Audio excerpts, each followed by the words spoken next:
سلااوم سپاس بەڕێزیمە بەخێر بێ بۆ کۆمەلگەی بارز. زۆر سپاس بەڕێزم.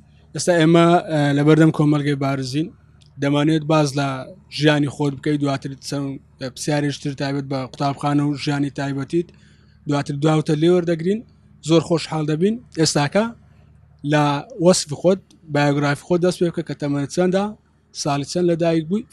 من ناوم ئارامەدی محەممەدە لە سیویەکی 5999 لە دایک بوومە لە شاری هەولێر. ئەم ساڵ من دووەم ساڵم بوو لە پۆلی 6 وەکو خۆمێنا کۆمەلگای بارز. ئەم ساڵ توانین بە سەرکەوتوی دەربچم و زۆرش خۆشحاڵم کە کۆمەڵێک هاوڕێی مامۆستای باشم ناسی. زۆر چاک ئێمەش خۆشحاڵترین. لە پرسیار دووەمدا دەمێت باسیەوە بکەین کە ژیانی قوتابخانە چۆن بەڕێ کرد، یادگاری لە کۆمەلگە هەیە یاخود ئەو هاوڕێ خۆشەویست و برادر نێزیکانێک کە هەیتت چۆن وەسفیان دەکەن چۆن باسییان دەکەی. کۆمەڵێک شت باز بکە کە یادگاری زۆر خۆش بن یان هەر شتێک کە تۆ بە خیال دادێ لەبارەی ژیانی خوێندن لە کۆمەلگەی بارز. بەڕاستی یەکەم ڕۆژکاتی نێرە کەم مەسەرەن ئێمە لە هەموو شوێنێک پۆل کە لە وڵاتی ئێمەکەڵی پۆلی 6 گرانە، بەڵام من ئەتا ئێستا لەم کۆمەلگای خوێنی مەتایەک هەستە یەک دەقەش هەستم نەکردووە کە من لەم پۆلی 6م لەبەرەوەی وەکو شوێنی کۆمەلگایەکە و سروشتەکەی و قوتابخانە و هاوڕێکان و مامۆستایەکانمان قەت هەسمان بەوە نەکردو ئێمە پۆلی 6 و یان زەختمان لەسەر بێت، یعنی دایمەن وەرزشمان کردووە یاریمان کردو و نانمان خواردەوە و زۆر باسای پۆلی 6مان بڕی. لە هەموو شوێنێک شەڵێن پۆلی 6 گرانە، بەڵام بەڕاستی لێرە من هیچ هەستێکم نەکردووە کە پۆلی 6م زۆر بە سەرکەوتوی شتوانیمان ئەنجام بدەین و دەستخۆشی لە هەموو مامۆستایەکان و هاوڕێکانمانەکەم کۆمەڵێک یادگاری زۆر خۆشیشمان لێرە بەجێهێشت کە هەتا ماویشین هەر لە دڵمان ئەمێنێتەوە. زۆر چاکە.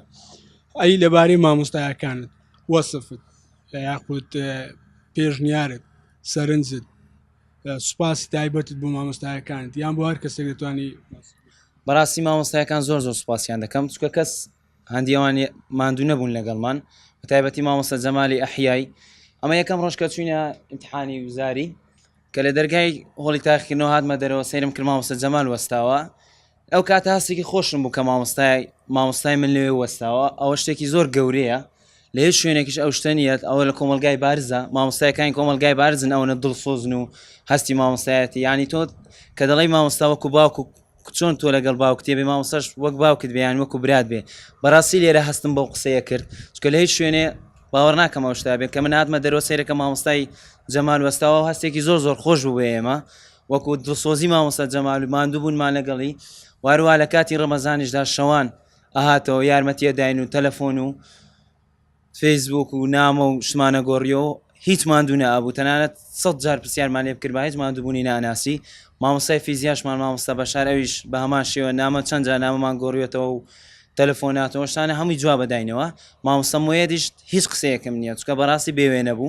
هەموو مامۆستا ڕەفعاتیش بەتایبەت یعنی ڕەمەزانە شەوان هیچ مامۆستای باوەڕ ناکەم دوایی مەسەلەن ڕۆژ شکاندن بێ دەرس بڵێتەوە ئێمە هاتەوە لە قوتابخانە دەرسی پێوتینەوە ئەوە گەورەیە ئەوە دڵسۆزیە بە مامۆستا هاتەوە دەرسی پێوتینەوە سوپاس یەک بەیەک مامۆستایەکانی تریشەکەم دەستخۆشانی زیاترن. ئەی قوتابخانەی بارز چی لە ژیانی تۆ گۆڕی؟ وەڵی لە قوتابخانەی بارز فێری زۆر شت بووم، فێری سەبر بووم چکە من خۆم دایمن بەپەلە بووم. زۆر شت مەسەلەن لەم قوتابخانەیە فێر بووم، هاوڕێیەتی دڵسۆزی مامۆستا دەرسەکان یعنی زۆر شت فێر بووم لەم کۆمەلگایەوە تا ماوەم سوپاسیەکەم. زۆر سپاس. باسی مامۆستایەکانمان کرد. ئێستا بین کە باز لە گرنگترین کەس لە ژیانی هەموو مرۆڤێک دایک و باوک چیت بۆیان هەیە یارمەتیان داوی لە؟ بەڕاستی هیچ وەسفێکم بۆ دایک و باوکم نییە چکە بەڕاستی لەگەڵم بوون، یعنی بەڕاستی شەو نەخونیان کردووە تەنانەت من شەوی تاقیکردنەوەکان خەویان لێ نەکەوتوە تا بەیانی مەسەن لەگەڵم دانیشتنەوە گەورەیە بۆ من دایک و باوکم لە پشت بن نەک لە ڕووی مادیەوە لە ڕووی معنەویەوە لەگەڵمان بوون. ئەوە زۆر بە گەورەیە بۆ من. هەر کەسێکیش دایک و باوکی لە پشت بێ وەکو قەڵایەکە ئەوان وەکو قەڵایەک بوون بۆ ژیانی من. توانیشم زۆر بە سەرکەوتوی ببرم بە ئەکیدی دایک و باوکم و کۆمەلگایەکە توانی وار بکات من سەر بکەوم لەم قۆناغی ژیانمدا. تەمەنیان درێژ بن ئینشاءڵڵا. ئەی چی ئامۆژگاریت بۆ قوتابیانی دوای خۆتەیە کە دەستنە کۆلێژ یاخود قوتابیانی پۆلی 11 دەبنە 12 چ ئامۆژگارێکت هەیە لەبارەی خوێندن یا لەبارەی هەر شتێک؟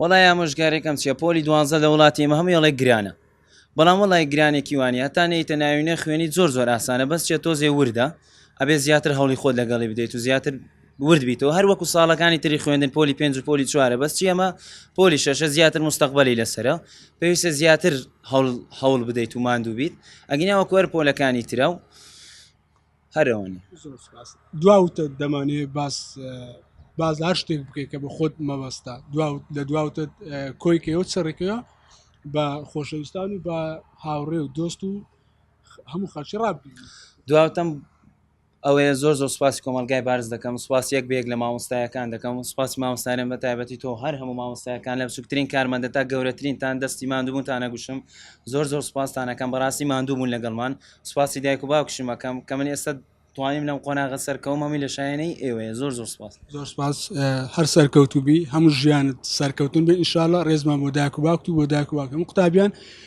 دەبارە بە خێر بێەوە کۆمەڵگەی بارز سەرت بەرز کردین ئارامجان زۆر مەمنون زۆر سپاس زۆر سپاس بەڕێز